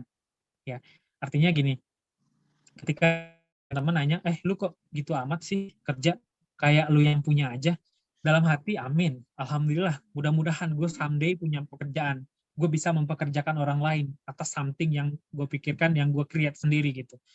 Jadi kita memang harus punya mental pemenang dari awal gitu. Jadi bukan pengen enaknya doang gitu kan. Siapa sih? Ya udah, ada aliran orang ya yang ya udah deh lu kerja aja, jangan macem-macem deh, yang bakal ini adalah pekerja lu dengan pekerjaan lu, bukan atasan lu, bukan teman-teman lu. Nggak gitu juga. Kalau memang pengen jadi pemenang harus ada harga yang kita bayar. Apakah harga dibenci sama orang lain yang tidak searah, yang salah ya, ada kalanya dikucilkan, ada kalanya memang kita harus punya jam kerja ekstra, atau mungkin kita harus belajar lebih banyak gitu kan, ada pengorbanannya selalu. Harus ada Tapi perjuangan lebih gitu ya, iya, Bang. tapi ingatlah di akhir maka doa Abang waktu itu, ya Allah, gue kerja nih sungguh-sungguh di perusahaan ini. Gue juga berharap nanti satu saat nanti kalau gue punya perusahaan, juga ada orang yang kerjanya sungguh-sungguh kayak gue kerja di sini loh, kerja sama gue gitu. Masya Allah. Benar nggak sih? Luar biasa, luar Ya biasa. artinya ketika kita saat kerja udah cheating loh, kita berkhianat, kita maksudnya lakukan sesuatu, ya kan gue cuma kerja di sini loh, ngapain juga gue pikirin gitu. Emang gue pikirin paling gaji gue cuma segini, nggak ada yang berubah dari gaji gue. Tapi bukan gitu loh gitu. Bukan gitu konsepnya. Konsepnya itu adalah kita hanya akan memanen apa yang telah kita tanam gitu loh. Benar. Ya konsepnya sederhana sih, padi ditanam, rumput juga bisa tumbuh, tapi coba tanam rumput, padi ya jangan harap deh bisa tumbuh padi, keluar padi, gitu sih prinsipnya. Maka ketika Bang bekerja dulu, memang dimanapun bekerja, pekerjaan apapun harus sungguh-sungguh, harus totalitas. Harus totalitas ya, Ya, Bang. harus totalitasnya gitu. Dan totalitas itu nggak mungkin tumbuh kalau nggak ada passion. Benar Jadi sih. passion itu juga penting. Dan passion itu nggak bakal muncul juga dengan begitu saja. Harus Harus kita kita cari asah dan dulu kita gitu ya. temukan gitu ya. Kadang-kadang orang udah umur 40 baru ketemu passionnya ternyata Benar di sekali, kuliner Bang. gitu loh ternyata. Kalau ternyata passion gue di kuliner. Kalau Abang sih dari dulu udah di hospitality industry. Kuliner ini termasuk salah satu hospitality industry. Gitu sih. Masya Allah.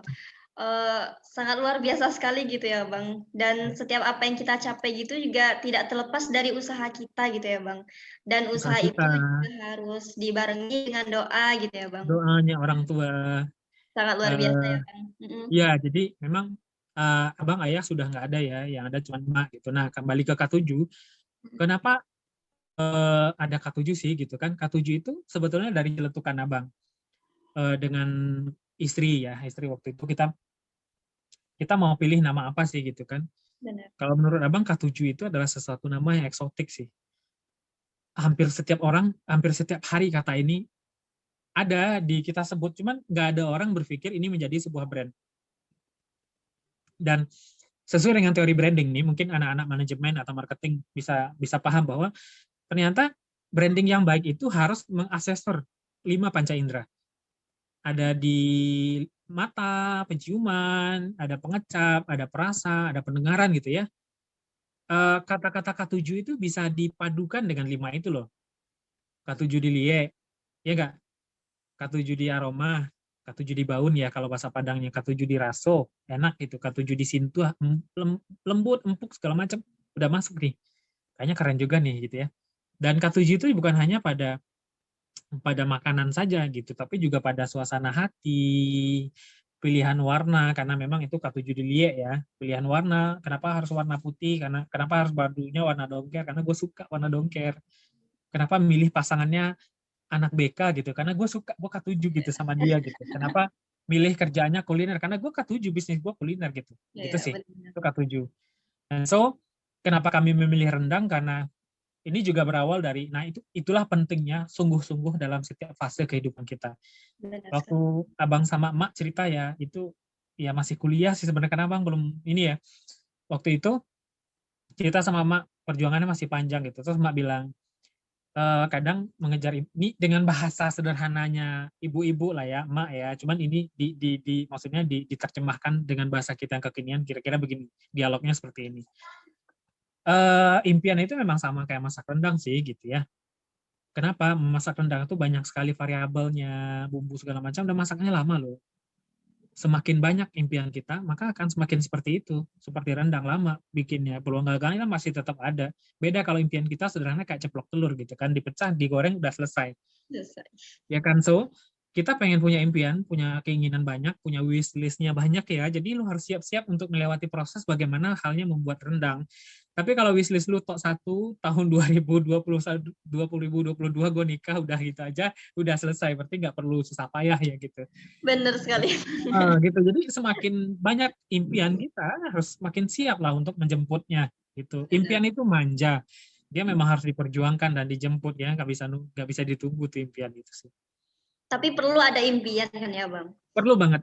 Jadi ada yang nanya nih, apa hal terbaik yang masih membuat kamu bisa bertahan dalam hal sulit ya? Jawabannya adalah impian. Impian.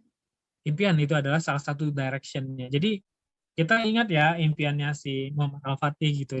Muhammad Al-Fatih pengen punya impian dia menaklukkan Roma ya. Iya, benar. Dimulai dari situ dong gitu ya. Terus juga kita lihat nggak ada orang sukses yang nggak ada impian ya. Kira-kira mengalir begitu saja tiba-tiba sukses gitu. Ada nggak sih? Pengen Belum belajar bisa dong gitu ditebak. maksudnya. Hampir nggak ada ya kayak gitu, kayak Bob Sadino gitu. Dia juga, Om Bob Sadino juga melewati proses yang panjang ya, yang sulit juga sesuai dengan kapasitasnya beliau gitu. Jadi rasanya kalau kalau pengen impiannya besar itu juga nggak sesederhana itu gitu, kecuali ya misalnya papa kita Erick Thohir, Pak Erick Thohir gitu ya, gampang sih, agak sedikit lebih gampang gitu kalau punya impian apa-apa gitu. Tapi kalau misalnya tinggal kita masih di Surian, misalnya pengen punya impian spice up the world misalnya ya, perjuangannya harus berliku-liku gitu. Terus sunatullahnya begitu, nggak ada yang gampang sih. Tapi terkadang ada juga sih Bang kan yang kalau ditanya, abis ini lo mau kemana sih? Ya jalani aja dulu gitu Bang. Itu Mas Abang gimana sih? Mereka yang belum punya impian gitu Abang. Kalau Ini abang termasuk termasuk Indonesia juga sih Bang sebenarnya. sebenarnya ya jalani aja dulu itu mungkin juga bukan sesimpel itu mungkin yang dia bilang ke kita ya, tapi yang namanya hidup kita juga harus punya planning sih gitu. Plan A, plan B, plan C sampai plan Z kalau mungkin kan gitu ya.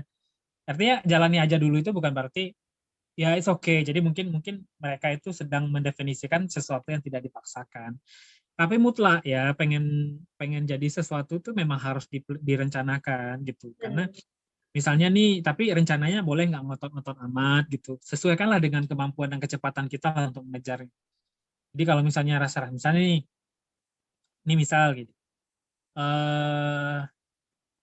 kita IPK-nya cuma 2,4 misalnya ya. Terus pengen lanjutin S2 di Oxford. Bisa nggak sih? Ya, kayaknya susah ya. TOEFL-nya juga nggak nyampe gitu. Susah ya gitu. Karena Berat. Bang punya senior loh dulu, punya senior. beliau tuh sudah mempersiapkan, dan beliau juga ya sekarang juga sudah tumbuh jadi entrepreneur juga sih. Abang begitu menyaksikan beliau itu pengen banget kuliah ke Jepang. Pengen banget kuliah ke Jepang. Itu bahasa Jepang itu udah belajar dari bangku kuliah. Udah belajar gitu. Bahasa Jepang tuh udah bisa. Ternyata dan dia juga termasuk cum laude gitu di jurusan. Sejurusan sih waktu itu, jurusan fisika. Kan nggak lolos ke Jepang, udah berapa kali lolosnya di ITB. Lolosnya di ITB. Tapi setelah di ITB, kan harusnya jalurnya itu gitu ya, apa puncak kampus gitu, yang orientasinya akademik ya. Jadi nggak salah sih, ini nggak ada yang salah. Jadi kita bukan dalam rangka salah menyalahkan, tapi kan memang kita membutuhkan ya mahasiswa itu outputnya yang memang kita butuhkan untuk membangun bangsa. Apakah dia sebagai profesional, sebagai pengusaha, atau memang sebagai pengajar, sama-sama butuh gitu ya. Nah tapi nggak semua orang ya pinter, misalnya kan dia pinter di kampus itu lantas harus balik ngajar jadi dosen, nggak harus juga gitu. Dunia ini terlalu luas untuk kita kelola dari kampus aja gitu. Ini bagi mahasiswa ya, bagi alumni ya, nggak merubah sesuatu, memberikan dampak pada dunia sebagai sivitas akademika atau sebagai alma mater itu nggak melulu harus indikatornya balik ke kampus terus ngajar lagi, nggak gitu juga.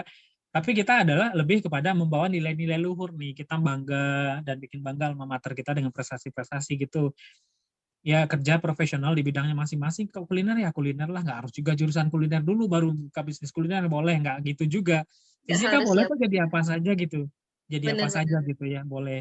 Nah terus beliau kembali ke cerita tadi, ternyata sudah direncanakan dengan sedemikian rupa, direncanakan oleh orang yang capable menurut kita, belum tentu Allah memberikan izin ya.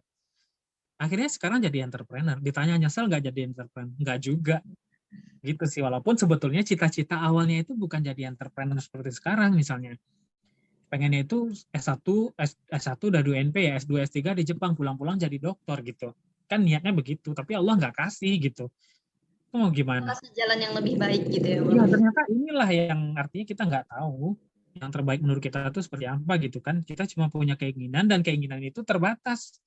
Terbatas atas apa yang pernah kita lihat, yang pernah kita dengar gitu. Sementara Allah punya rencana lain yang nggak pernah kita pikirkan sebelumnya. Benar Siapa sekali. sangka mahasiswa fisika 2005 itu di tahun 2017 dan tahun 2021 bisnis rendang, who knows kan? Gitu. Benar sekali, Bang. Oke, Bang Ade. Nah, dari informasi yang Ica dapat juga nih ya, Bang, selain Abang juga menjadi pengusaha, ternyata Abang juga pernah nih berkecimpung dalam CSN Group ya, Bang. Nah, pada waktu itu Abang menjabat sebagai CEO. Nah, Ya. CEO itu kan jabatan yang paling tinggi kalau Ica nggak salah gitu ya, Bang. Oh, ya, Itu ya. gimana ceritanya sih, Bang? Jadi sebenarnya gini ya, eh,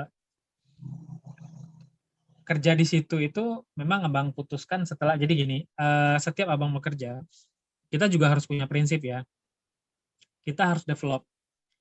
Yang kita cari itu nggak, jangan zona nyaman, yang kita cari itu adalah perubahan ke arah yang lebih baik. Sudah ada panduan ya, murgilah orang yang hari ini lebih buruk daripada hari sebelumnya gitu ya. Kayak gitu nih, ayat apa hadis gitu ya, lupa. Tapi yang jelas adalah indikator kita itu adalah jangan orang lain deh, lihat orang lain itu merupakan salah satu sumber ketidakbahagiaan. Ya, membandingkan kebahagiaan kita sama kebahagiaan orang lain, achievement kita sama achievement orang lain itu adalah salah satu sumber ketidakbahagiaan. Bukannya nggak boleh, boleh aja, tapi bandingkanlah diri kita kemarin sama hari ini. Better nggak? Atau lebih buruk gitu ya. Itu adalah hal-hal yang mungkin urusannya hanya sama kita. Hati kita sama Allah gitu deh. Kalau sama orang lain kan jadi sebut ke orang jadi gibah ya. Yang benar jadi gibah, yang salah jadi fitnah gitu kan. Jadi Benar, Bang, yang benar. bagus itu adalah banding kita. Nah, waktu itu abang pindah dari hotel, jadi abang di hotel itu dari 2010 sampai tahun 2015. Jadi abang ngerasa nih kayaknya ngelola hotel udah agak ini ya, jadi udah agak mentok gitu. Jadi kita dalam hidup harus meninggalkan legacy. Legacy itu maksudnya sesuatu hasil karya yang kita sudah selesaikan, kita udah rampungkan, dan kita perlu membuat karya yang lain. Jadi proses abang itu pindah itu adalah gara-gara hal seperti itu, bukan karena diberhentikan, bukan juga karena merasa ada konflik gitu, enggak juga, enggak gitu. Ya adalah karena kita udah pengen hijrah lah namanya ya, hijrah ke tempat yang lebih baik. Misalnya nih eh, sama sih SMP, SMA gitu. Kalau SMA, SD misalnya satu ember gitu ya. SMP misalnya satu drum kapasitas yang perlu kita isi. SMA misalnya satu truk gitu ya. Kuliah di satu kontainer. ilustrasinya seperti itu. Jadi kita memang harus sudah pindah ke stage berikutnya gitu. Cuman, nah ketika abang kerja di CSN itu juga sama sih. Abang juga nggak bawa ijazah sih gitu waktu itu. Langsung kerja. Jadi kan ada KPI-nya tuh. Jadi ngurusin cabang gitu, memperbaiki profit, terus juga memperbaiki tampilan, bla bla bla segala macam sehingga nih perusahaan perform. Nah, cuman dalam masa singkat itu ya hal-hal yang merasa abang menurut abang tuh bisa dikatakan sebagai sesuatu yang cukup bagus lah menurut abang tuh sampai sekarang sistem masih berjalan gitu kan, ada orang keuangan, jadi ada orang segala macam gitu. Outlet juga terus tumbuh, kemudian ada hardware atau software yang kita sudah coba terapkan dan pakai gitu sehingga sekarang masih jalan. Dan juga termasuk salah satu kalau sekarang ya Bang lihat di CSN itu cukup ramai, ada di beberapa titik di Kota Padang, Sumatera Barat dan juga mungkin sudah apa? Kalau tidak pandemi, kayaknya pandemi semua orang pasti terdampak. Tapi sebelum pandemi itu kayaknya oke-oke aja sih, gitu. Bang Ade kan Berhenti ya. berhenti dari CSN itu bukan karena juga macam-macam sih, karena memang mengundurkan diri saat umur sudah 30 tahun pengen bisnis sendiri gitu. Jadi berhenti dari CSN. Oh, seperti itu. Oke, oke, Bang Ade. Kan sekarang kita juga lagi di masa pandemi nih ya, Bang Ade. Hmm, Pasti semua juga berdampak gitu kan ya, apalagi ya. Abang nih seorang pengusaha gitu, Bang. Hmm. Cara Abang untuk mengatasi suatu apa ya, ini kan suatu masalah gitu. Gimana sih, Hmm. Bang? Ada nggak tips dan triknya gitu untuk kami juga gitu, Bang? Nah, dan selain pengusaha juga kan Abang ini juga seorang aktivis ya, aktivis, kuliah dan juga bekerja gitu. Gimana sih tips dan triknya untuk seputar organisasi, kuliah, dan pekerjaan sehingga kita dapat membagi waktu kita juga gitu, Bang. Sehingga kita dapat memanfaatkan waktu kita lah gitu dengan semaksimal mungkin, apalagi kita sekarang masih di masa kuliah gitu, Bang. Oke, spontan aja ya. Eh, Tips saat pandemi gitu. Jadi sekarang ini eh, setiap zaman gitu ya, setiap era pasti ada perjuangannya. Setiap fase pasti ada ujiannya gitu ya. Kalau Bang merasakan yang paling penting kita siapkan sekarang itu adalah mental. Yang pertama itu mental. Jadi zaman sekarang tuh nggak ada yang nggak gagal loh, maksudnya nggak ada yang nggak terguncang gitu ya. Semuanya pasti ada halangannya, semua pasti ada. Jadi yang terpenting itu adalah sikap kita, gimana sih kita menghadapi kendala. Cuman selain itu kita juga, Abang juga misalkan dalam pandemi nih, pandemi itu membuat Abang itu bermasalah, betul bermasalah itu contoh banyak banget kerugian yang kita peroleh karena pandemi. Contohnya K7 termasuk salah satu perusahaan yang terpilih sebagai supplier makanan buat haji loh. 2020 sama 2021. Jadi kita dapat jatah untuk ngirim 2020 kemarin itu 400.000 porsi. Sekarang 2021 yang nggak jadi ini harusnya kita ngirim 1 juta porsi misalnya. Itu Masya nggak Allah. jadi gara-gara pandemi, itu omsetnya luar biasa sekali gitu. Benar-benar. Kehilangan hal tersebut. Nah, salah satu cara kita untuk mengatasi ini adalah kita pivot namanya. Nah, ini urusannya anak ekonomi nih. Anak ekonomi pasti ngerti pivot itu apa. Terus juga anak akuntansi juga pasti mengerti bagaimana kita lakukan cost efisiensi.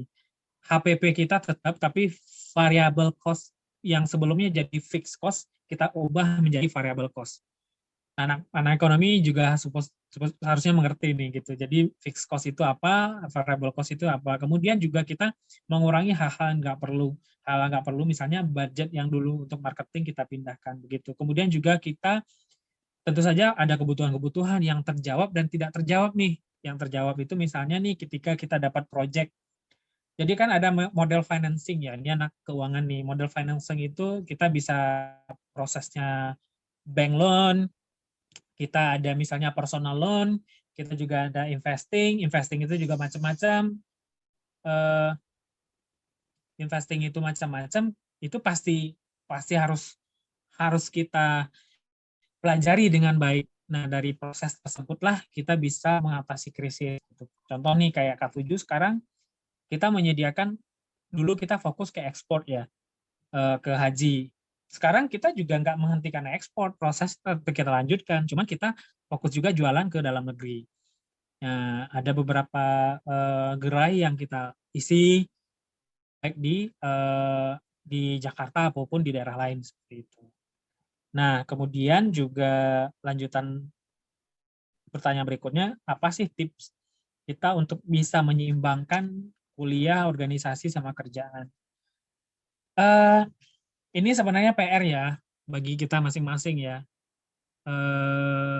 Apa ya, seperti ayat ayat terakhir surah Baqarah, la yukallifullahu nafsan illa wus'aha gitu ya. Allah tidak akan menguji hamba di atas atau di luar batas kemampuannya. Ya, jadi kita positive thinking saja, ketika kita pengen kemampuan kita meningkat, kita pasti akan banyak ujiannya begitu. Nah, bagi Abang itu ada 3 tips sih yang perlu mahasiswa atau adik-adik miliki supaya kita bisa berkuliah dan semua atribut yang ada di belakangnya kita bisa jalani dengan sukses. Yang pertama itu kita butuh modal. Nah, modal ini terbagi juga jadi beberapa. Yang pertama itu modal yang betul-betul di kapasitas diri kita. Kita adalah orang yang bisa ngurusin orang lain nggak? Pertanyaannya adalah ketika kita misalnya tidak mampu ngurusin diri sendiri, gimana mungkin kita bisa ngurusin orang lain? Benar sekali. Ya, contoh bangun pagi aja nggak bisa disiplin, sholat subuhnya juga telat, zuhurnya juga diundur-undur gitu, makan nggak tepat waktu. Malah kita sibuk mengatasi sakit mah yang kita derita. Hanya gara-gara kita tidak bisa bangun dan makan tepat waktu. Terus juga misalnya kayak modal berikutnya itu adalah intelektual kita. Kan ada orang yang memang diciptakan Allah itu untuk menjadi tenaga teknis gitu. Dia nggak bisa diajak mikir gitu, tapi tenaganya itu kuat banget gitu. Jangan jadi ketua pemikir, jadilah seksi acara atau seksi keamanan, misalnya begitu ya. Ini modal berikutnya. Kemudian modal finansial gitu. Kalau kita harus bekerja sambil kuliah gitu, kita juga harus batasi deh, jangan terlalu banyak aktivitas organisasi. Kalaupun misalnya terpaksa atau misalnya terlalu berat pekerjaan kita, jadi anggota aja deh nggak apa-apa. Yang penting kita juga tetap harus bersosialisasi. Itu sih. Terus berikutnya itu adalah modal, artinya, oke itu dulu ya modal, kemudian yang kedua itu prioritas. Jadi tidak semua orang siap untuk mengerjakan sesuatu dalam waktu bersamaan. Sometimes kita harus pilih prioritas kita. Kalau menurut Abang, prioritas utama kita kuliah adalah belajar. Tapi kembali ke kasus Abang misalnya ya, selain belajar kita juga perlu bertahan hidup ya, itu level. Jadi levelnya itu udah agak berat gitu. Jadi kita juga butuh belajar, tapi kita juga berjuang untuk hidup loh gitu. Jadi kenapa salah satu dosen yang cukup dekat sama Abang itu bilang, kenapa sih lu ketika diajar di kelas, itu ngerti gitu, ketika belajar ngerti, tapi ketika ujian gitu, lu kok gagal sih, sering banget fail, meleset gitu. Jawabannya adalah begini, besok mau ujian, hari ini duit nggak ada gitu loh, kebayang nggak sih, Cak? Tinggal misalnya di Lubuk Buaya nih, besok mau ujian fisika apa ya, minimal fisika kuantum ya, kan kebayang nggak sih mata kuliah fisika kuantum gitu ya. Buat makan sekarang nggak ada lah gitu, maksudnya duit cuma tinggal sisa 50.000 gitu. Kepikiran nggak sih? Jadi bebannya berlipat ganda. Bertambah gitu ya, Bang. Nah, itu Belum prioritas. Kita ujian, mau pilih masalah mana? hidup. Prioritas mana? Hidup apa kuliah? Ya pasti kalau hidup antara kuliah mending hidup deh gitu ya. Nah gitu. Tapi hidup apa kuliah? Ya hidup. Kuliah apa organisasi? Ya ya kuliah gitu. Ya, Organisasi apa nongkrong? Ya organisasi gitu ya. Nongkrong apa di rumah sakit? Mending nongkrong gitu ya. Daripada di rumah benar, sakit. benar, benar, Kan benar. selalu ada. Jadi harus punya prioritas. Jadi malanglah kita mahasiswa adik-adik semua kalau tidak bisa ngukur prioritas. Contoh nih salah satu, ini buat yang mabuk pacaran ya, yang ini kan adrenalin gitu ya, baru artinya baru Lagi meletak lah ya. masa-masa pubernya, Pak. Lagi masa-masa puber nih, termasuk Abang punya pesan tersendiri nih kalau ada yang lagi kasmaran ya, termasuk yang di-mention di Instagram kemarin pas di posternya gitu ya, ada pesan nih. Masa-masa kita kuliah itu adalah betul-betul masa-masa yang kayaknya eh, apa? Masa puberitas ya. Terus pengen keren gitu, pakai alma mater gitu, keren tuh kayak dilihat lawan jenis itu, aduh kayak gue keren banget sih gitu. Dan terus lagi asik-asiknya pacaran gitu. Jadi ingat ya, boleh pacaran, nggak boleh ya boleh pacaran tapi setelah menikah kalau Bang begitu. Jadi waktu belum menikah nggak pacaran dulu. Jadi artinya pandai-pandailah pilih prioritas gitu. Karena nggak mungkin dilarang kalau tidak ada efek negatifnya. Efek positifnya juga mungkin ada, tapi negatifnya jauh lebih banyak. Benar, Atau juga atau juga menurut pemahaman masing-masing lah ya. Nanti kita juga nggak mau berantem, ada kubu yang pacaran, ada kubu nggak pacaran, nggak usah, terserah. Yang penting jangan kita jadi tahu sendiri pacaran ngapain aja segala macam itu pasti, dan kita juga ngerti agama, larangnya seperti apa, nah, itu paham. Pilih prioritas gitu. Jadi kuliah itu mau ngapain? Mau pacaran, mau belajar, mau organisasi, mau belajar segala macam nggak? Nah, prioritasnya harus pilih, harus punya prioritas. Kalau prioritas gue semua itu salah. Kadang wah prioritas kok semua, kamu juga gitu, kuliah juga, kerja juga, itu udah gombal itu. Nah, terus yang ketiga harus kita siapkan adalah ekspektasi. Ya, Ekspektasi. kenapa ekspektasi kita perlu siapkan? Kita nggak pengen dong, kita juga maksudnya kan pasti ya, kita pengen kuliah. Ekspektasi kita apa? Ya artinya dapat, kalau misalnya yang orientasinya adalah kerja kayak abang, orientasi abang mungkin ya nilai nggak bagus-bagus amat, nggak apa-apa lah ya gitu. Karena aku juga mungkin habis ini bakal usaha gitu. Tapi kan ada kita kalau misalnya mau lanjut S2 kan penting loh nilai. Benar-benar Bang. Ya mau keluar negeri apalagi, ada selain nilai yang paling penting, TOEFL misalnya.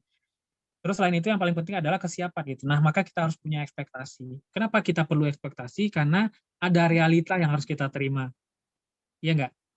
Jadi Benar-benar. siapkan modal kita, tentukan prioritas, dan siapkan ekspektasi. Ekspektasi kita apa? Karena ketika kita berekspektasi, sesuatu yang terburuk adalah ekspektasi itu sebaliknya gitu, kebalik gitu.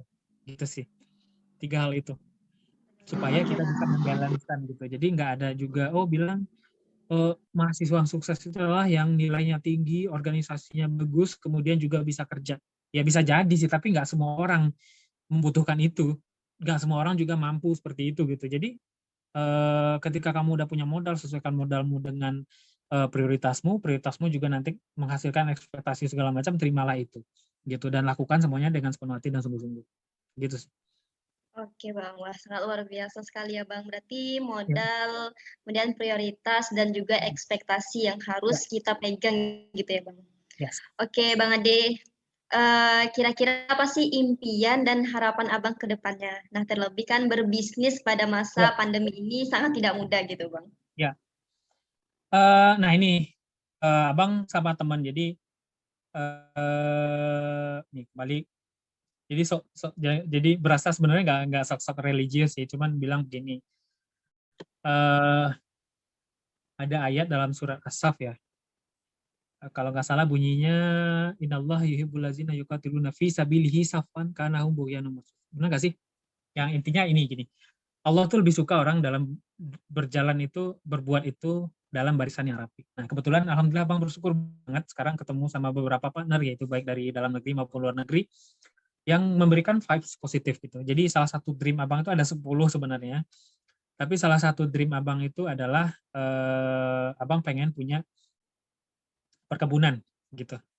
Jadi Kebunan. punya perkebunan begini loh. Jadi ada 6 hal nih, cerita sedikit, 6 hal yang menyebabkan rendang. Jadi Abang fokus sebenarnya.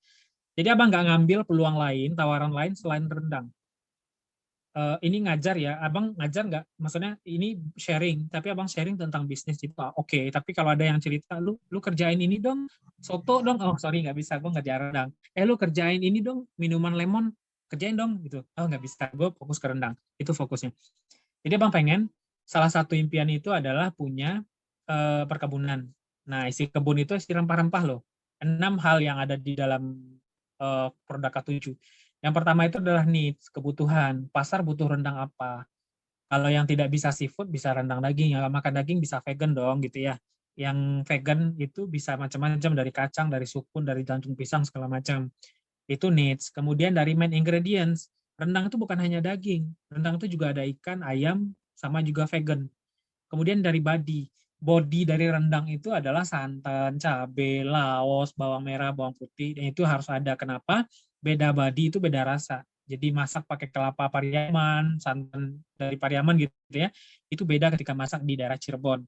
Pasti beda hasilnya. Cabai sama bawang lengkuasnya juga pasti beda. Next, ketika berbicara tentang herb spicing. Herb spicing itu yang kayak pala, cengkeh gitu kan ada di kebun kita. Nah, ketika visi kita Indonesian atau K7 Spicing the World, kita memang harus bisa membawa apa yang ada di kita di Indonesia, khususnya di K7, untuk dikenal dunia.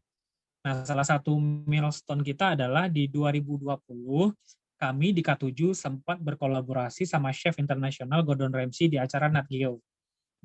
Nah, setelah nih kita kan udah mulai nih, kan artinya kita ke Spice Up the World harus sampai dong ke luar negeri. Nah, kita juga udah mulai punya channel ekspor ke Afrika Selatan, ke Eropa, ke Filipina, Arab Saudi, segala macam sih gitu. Dream-nya mudah-mudahan kecapai, masih ada 9 lagi, tapi next aja mungkin kalau ada kesempatan di-share lagi sih. Karena ini berkaitan dengan angka sih sebetulnya.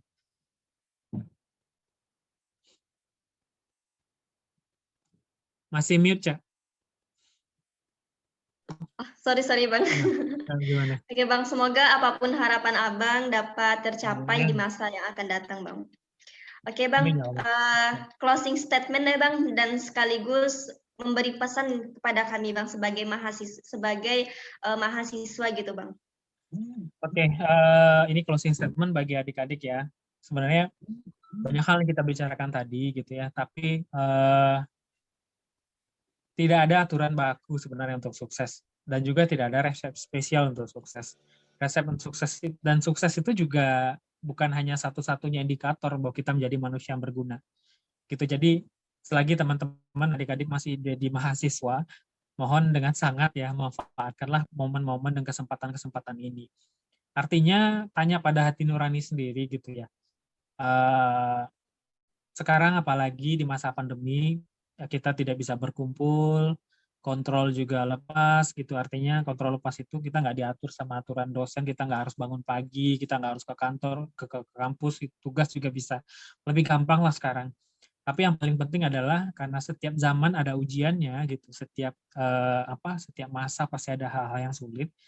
Yang pertama yang harus disiapkan adalah adik-adik mentalnya sehat dulu, positif, selalu berbuat gitu. Kemudian juga kurangi rebahan gitu. Perbanyaklah waktu yang bermanfaat. Karena itu yang lebih tahu tuh teman-teman semua, adik-adik semua yang tahu. Lebih banyak mana belajar dibanding rebahan gitu ya. Lebih banyak mana birrul walidain membantu orang tua dibanding kita mungkin bermalas-malasan. Karena kalau boleh diulang ya, banyak orang-orang yang sudah setua kami gitu, angkatan-angkatan tuh pengen banget dia balik ke kuliah lagi, pengen mendapatkan apa-apa yang dulu sudah kami buang. Salah satunya adalah waktu. Gitu. Itu untuk adik-adik. Jadi bukan berarti banyak uang itu sukses, bukan berarti juga banyak follower itu sukses. Yang sukses itu tanya ke diri kita dan seberapa manfaat kita bagi lingkungan, orang sekitar, dan orang-orang terdekat. Oke Bang Ade, terima kasih Bang Ade atas tips dan triknya dan juga pesan-pesannya kepada kami. Wah, luar biasa sekali ya Bang. Luar biasa sekali dari sosok inspiratif pada Pobamen kita kali ini ya teman-teman ya. Karena Ali bin Abi Thalib pun berkata bahwasanya ilmu akan menghidupkan jiwa. Nah, semoga ilmu yang kita dapatkan dari pengalaman Bang Adi Suryanto pada hari ini tuh dapat menghidupkan jiwa dan semangat Sobat Ngebem untuk terus produktif bahkan di masa pandemi ini. Nah, terima kasih banyak kepada Bang Ade Suryanto yang telah menyisihkan waktunya untuk berbagi ilmu dan pengalaman kepada kami semua. Semoga di kesempatan berikutnya kita dapat bertemu secara langsung ya Bang. Amin. Amin, amin ya rabbal alamin. Dan semoga kami dapat terus menjalin silaturahmi yang baik dengan Abang. Yap. Oke, Sobat Ngebem, terus saksikan Pobamen ya, karena Pobamen akan hadir membawa pemateri yang inspiratif. Jangan lupa like, comment, and subscribe sebagai bentuk dukungan Sobat Ngebem terhadap konten kami. See you next video, guys. Wassalamualaikum warahmatullahi wabarakatuh. Assalamualaikum.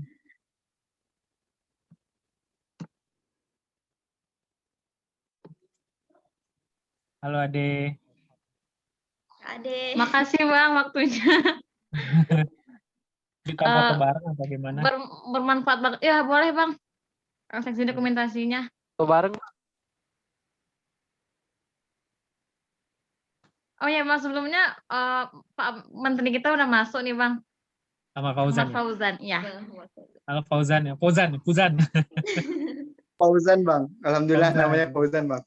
Oke. Oke Bang Adi. Oke, sangat luar biasa sekali ya Bang. Ya kenapa? Pembicaraan kita hari ini nih. Siap, mudah-mudahan. Follow juga di Instagram K7_ID atau